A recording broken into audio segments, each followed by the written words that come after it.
Hello, my fellow Illuminati, and welcome to the Strike a Light podcast.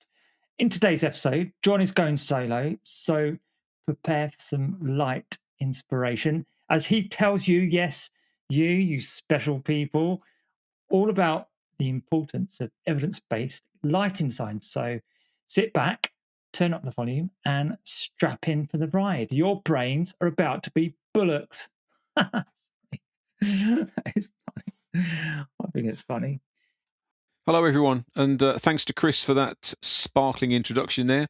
I want to just tug on your coat sleeve a little bit about something that is exercising me at the moment, and it's a little bit about where design is coming from. To be honest, it feels like I've walked into a room and on the table there's a load of jigsaw pieces, and if I start putting the jigsaw pieces together, I might come out with a pretty comprehensive picture. So apologies if some of these things seem a little bit disconnected, but I'm sure they all work in there somewhere. What I want to talk about is a thing that we're calling evidence-based design, which is a slightly different. Well, no, it's not slightly. It's a pretty radical way of changing the way that we look at our design briefs as designers.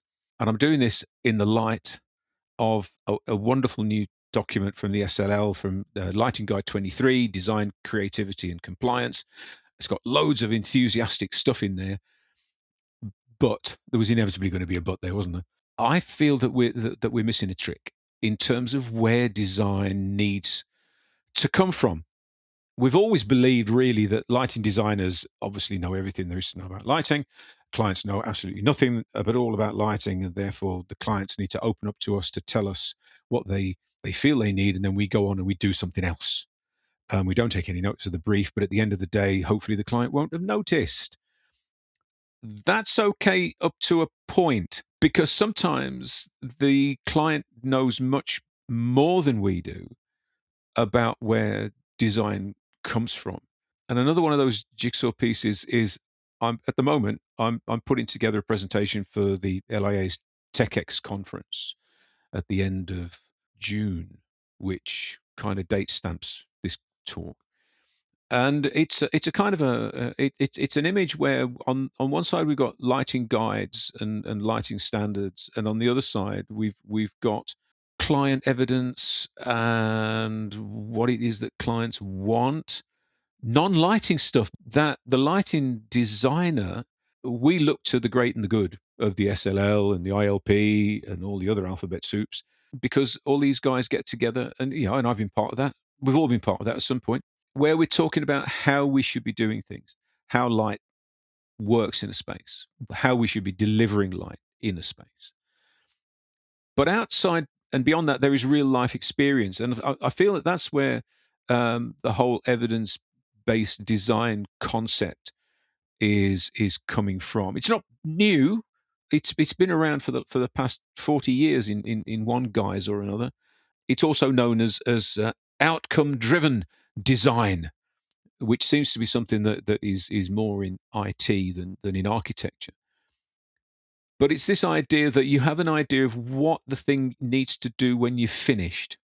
And if there's one principal stumbling block I feel, it's that if we follow lighting guides and lighting codes and standards, this is all coming from a world of research and a world of testing of how we should be doing things, how much light you need to do a task, how much light you need to do to walk down the street. And that's what we work to. Oh, you're going to walk down the street. Oh, in that case, this is how much light you need. Oh, you go into a restaurant. Oh, well, this is how much light you need. I see. So you work at a computer. Yeah. We can do that for you. We can do that for you. Meanwhile, I feel that there is something else that we've been asking for, but we've been asking for it in a slightly different way, which I think might have been missing a point. And that is, when a job is finished, how do we know it works? And there have been plenty of occasions where when I've heard designers on a platform saying we really should be pressing for post occupancy evaluation on a project, so that we know that those things that we've been doing, following the codes, following the standards, following the actually deliver what we expected to. I'm sure all of us have walked through jobs that have been finished and we've gone, I hope the client never notices that, because that certainly wasn't what I intended. Close, but no cigar. And so the post-occupancy concept is there, that we really do need that for our own good, to know that the thing that we started with is what we end up with. And too many jobs, too many important jobs, don't get that kind of evaluation. And sometimes the designers never even see the job finished. So we're working in a fantasy land anyway. There is another evaluation, and that is the one from the client. And I think this is the one that we need to be looking to. The client evaluation, the client assessment of what we have delivered for them. Because they're not lighting people. They're not architects. They're not engineers. They are whatever it is that they do. And as you're probably well aware by now, I've been working with circadian lighting, and along with Dr. Shelley James, and we've been working with care home companies and asking them about their results. We're asking them for their assessments, because this is absolutely vital and important. Because without that kind of feedback coming from the client, we have no way of knowing whether what we've been doing makes any sense at all. We're not going to get research on these kind of things, even though it is a very much a scientific approach to lighting in terms of what we're delivering. We go to Oxford University and we talk to the guys there about what they feel that we should be delivering, and that's what we deliver. How do we know that it works if we don't do the assessment at the end of all of that? So where does that leave us, if not with saying to a client, you know, the job that we did last time, and now you're asking us to look at it again. How did we do? I have a nephew who's a clinical psychologist, and I was talking to him about this exact issue. And he said, well, presumably there'll be research and there'll be white papers, and even cleverer people than me and you will go out and they'll write stuff about it, and we'll all be happy. And we said, well, the problem is that we're already in that place, and what we know is that there are too many variables. Some bedrooms face north, some face south, some are on the third floor, some are on the ground floor. There's sunlight and there's rain, and there is 36 or 50 individual people. Far, far too many variables to make any sense. But what we have got is that we've got one building that contains those people, and the client manages that one building.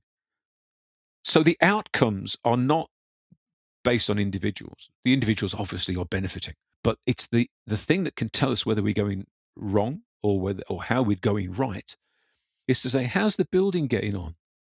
And it's at this point where we're able to deliver evidence-based design, because what we can turn around is, by following this methodology, we know that the building functions differently. We know that there is less disruption at night. We know that there is less medication required during the day. We know that there is more socializing amongst residents and staff, which is an important thing as well. Now, all of that has to come from a post-occupancy assessment. It has to come from hard data. And the nice thing about a care home is that they know that they're using lighting to improve the well-being of all the people inside the buildings. But what they care about, of course, is the health and well-being of the building itself and of the company itself, because this is a reputational issue, that in finding something which is as dramatic, and it has been dramatic, as introducing circadian lighting into the care home environment, that is something that deserves being followed. And from an evidence-based design perspective, we're able to build job by job by job. We're currently, I think, on our fifth or sixth or 5.5 project using the same methodology.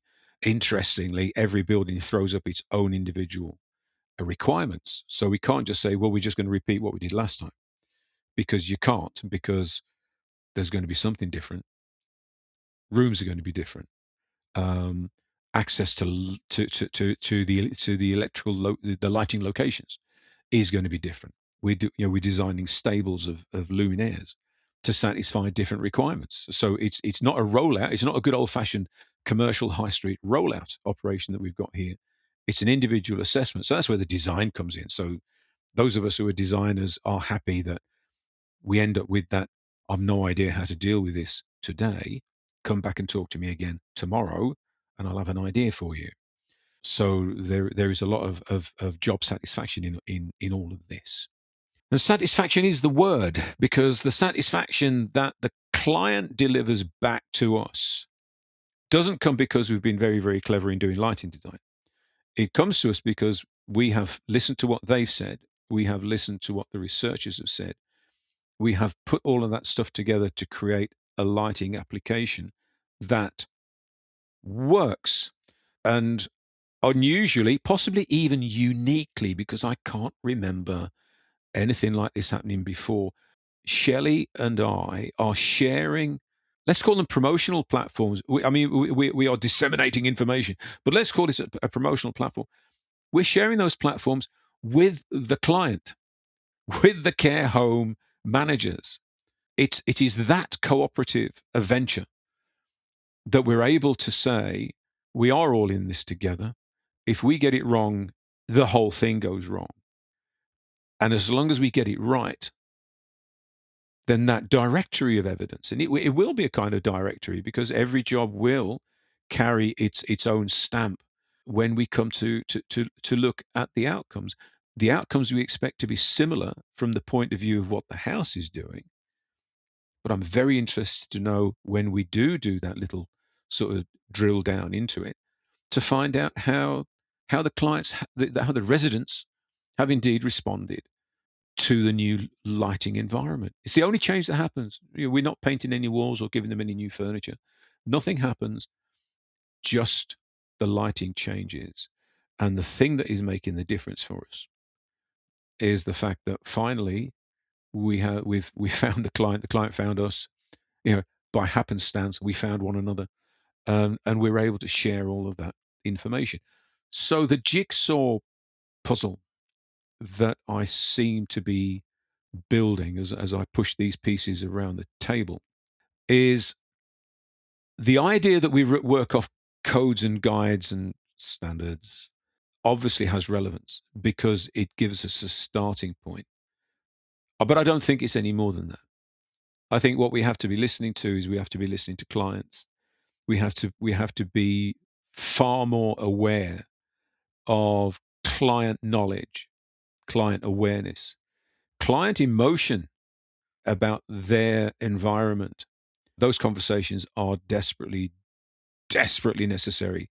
Certainly on with the care home environment, but I suspect that there's work going out there where the client never even gets a shout, which is a shame.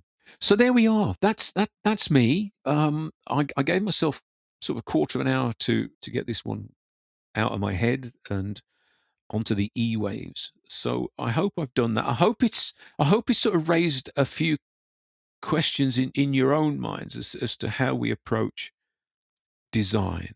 It's not only design, of course, it's about the manufacturers, because everything that we do, everything that I do, is informed by research that's been done by others, Oxford University, shall we say, by clients who say, if we do this, we think that happens. But beyond me, there is a manufacturer who is also saying, well, what do you need us to do? Because the things that you want don't exist, so we've got to make them exist. So everybody learns. There is it is a win-win-win. Perversely, I'm waiting for the job that fails. I'm waiting for the job where you don't get the reaction. Then we can look and we go, there is nothing different here, other than the response, other than actually the hardware that we needed to get that job is probably a little bit different from something else. But if we do all the numbers and we do all the calculations and we do all the readings, there is no difference. So what's going on? Life is not only about lighting. Life is also about human interaction. And so when we have got someone who lives in a monitored environment, and you've got the people who are doing the monitoring who are in that environment, there's something else going on. It's not just the fact that we've changed the lighting. So does a job not work because of something outside of what we've done. We mustn't carry the guilt just because something hasn't happened until we know why it hasn't happened. That's also part of evidence-based design, and that is also part of that thing of we did this and it didn't work, and now we need to go back. Oh, that sounds like street lighting. I'll just give a mention to this one because an awful lot of this for me came from a book called Urban Lighting for People, which was edited by Navaz Davudian. Great book to get a hold of and to have a read about. It's all about evidence-based design, and it's all about how we can also get it wrong as well as getting it right. So that's a little plug for an RIBA publication at the end of this quarter of our talk. Thank you very much for your time. Do get in touch if you want to share anything that might have come up for you today. I'm not going to say that we've got a helpline to help you with your counselling. We'll leave that to the BBC. But thank you very much, and I'll see you out there. And that is a wrap for today's episode. So thank you so much for spending your time with us today. If you enjoyed the show, please be sure to follow or subscribe on your favourite listening app so you never miss a beat. We are available on Apple Podcasts, Spotify, YouTube, and Amazon. So remember, keep bright, keep creating, and we'll catch you in 2 weeks.